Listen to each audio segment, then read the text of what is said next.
E aí, galera, tudo bem? Hoje, tema da aula de hoje é a formação da Grécia Antiga. A gente vai começar a falar da Grécia para chegar até o final e falar, inclusive, né, das cidades-estados. E é algo que a gente vai falar muito sobre cidades-estados, que é Atenas e Esparta.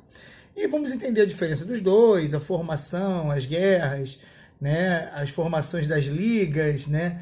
Isso, para que isso aconteça, a gente precisa entender a formação dos povos gregos. Na verdade, o início da Grécia Antiga ela vem numa formação de alguns povos indo-europeus. Esses povos nós temos eles com os nomes de aqueus, jônios, dórios, por exemplo. Inclusive na arquitetura, quando a gente aprender mais à frente, nós vamos ver que boa parte das especificações da arquitetura tem a ligação com o período, tá?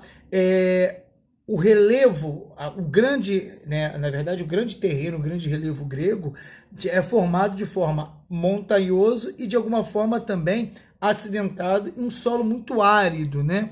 E aí o que vai acontecer é que essa comunicação se torna muito difícil, uma vez que vocês não conseguem ter um contato muito fácil com os demais. E, logicamente, vai ter uma formação, inclusive, depois que nós chamamos, né, das cidades-estados gregas, na verdade, os primeiros momentos das polis.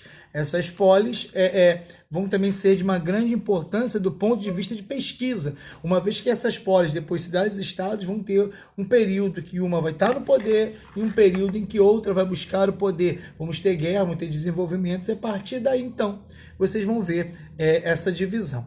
É muito interessante nós falarmos sobre os períodos, e aí vocês vão ter esses destaques também nos vídeos de apoio que eu vou colocar, os períodos da Grécia Antiga. Nós temos o período pré-homérico, depois o período homérico, o período arcaico, o período clássico e o período helenístico. Numa linha do tempo isso é dividido, né? Esse pré-homérico e depois o homérico, especialmente, são os contos de Homero. É muito importante entender também que é um período também de construções mitológicas, onde vai surgir deuses e deuses mitológicos e aqueles deuses que a gente fala tanto na Grécia Antiga. Deuses esses que depois vão ser adorados em suas ações, né, da sociedade, em tributos, em histórias de deuses, semideuses. O fato de Troia, inclusive, é uma história mitológica, mas que tem um sentido grego.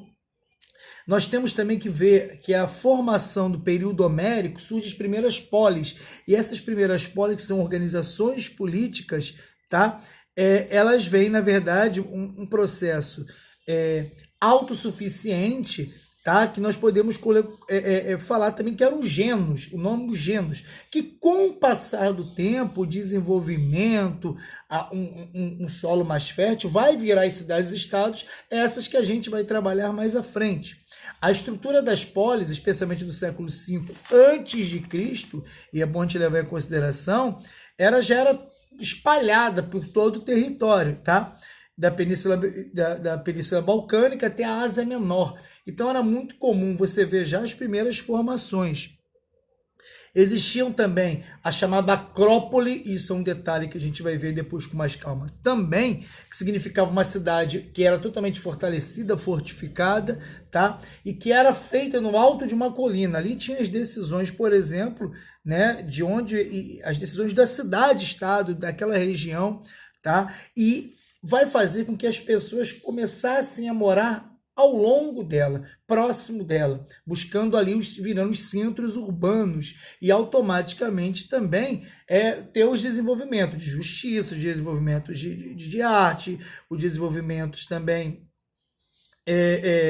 de decisões, surge a ágora, que a gente vai ver tudo isso bem definido. Agora, quais as heranças dessa Grécia Antiga para a gente? Quais as heranças que a gente tem, que essa Grécia deixa para a gente? Primeiro, a história. Não é à toa que nós temos o Heródoto, que é conhecido como pai da história, tá? Porque ele começava a relatar alguns acontecimentos, não de forma mitológica, mas de forma, né, original, sem recorrer a que nós chamamos de narrativa mítica, aquilo que era mítico, não aconteceu. Não, Heródoto ele procurava racionalizar, aconteceu isso, isso, isso. Então ele é conhecido como pai da história. A história busca não trabalhar os mitos, ela busca chegar mais próximo da verdade do que aconteceu de fato.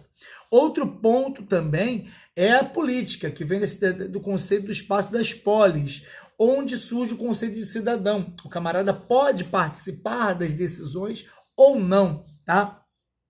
Outro legado que nós temos são os Jogos Olímpicos. Na verdade, as primeiras festividades elas tinham homenagem ao conceito de homenagear os deuses. E hoje nós temos o maior evento do mundo do ponto de vista esportivo, são as Olimpíadas. Esse ano deixou de lado por conta da pandemia, porém seria realizado em Tóquio.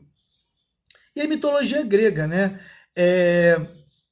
Aquela que nós conhecemos, gostamos, assistimos, vemos, heróis, semideuses, né? Aquelas histórias mitológicas que faz parte do nosso cotidiano, especialmente em filme e arte. Aliás, artes, arquitetura, escultura, filosofia e o teatro também são heranças da Grécia Antiga.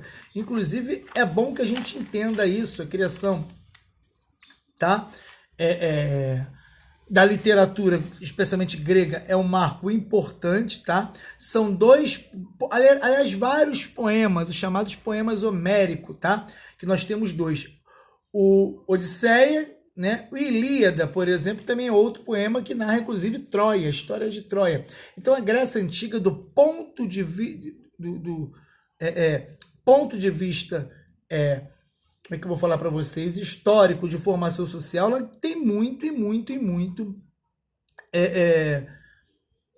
em deixar, né, da posteridade, tanto que a gente está aqui falando, tá, sobre isso. Duas pontuações interessantes que eu queria que a gente deixasse, e a gente vai se alongar um pouquinho sobre isso, tá, é a formação, né, que a gente tem da mulher, e é interessante a gente olhar o papel da mulher do ponto de vista de sociedade, né? O que se compara ou não. Só para a gente ter uma noção e deixar isso do ponto de vista mais claro possível, é entender que não existe naquela época o conceito do que é certo, né?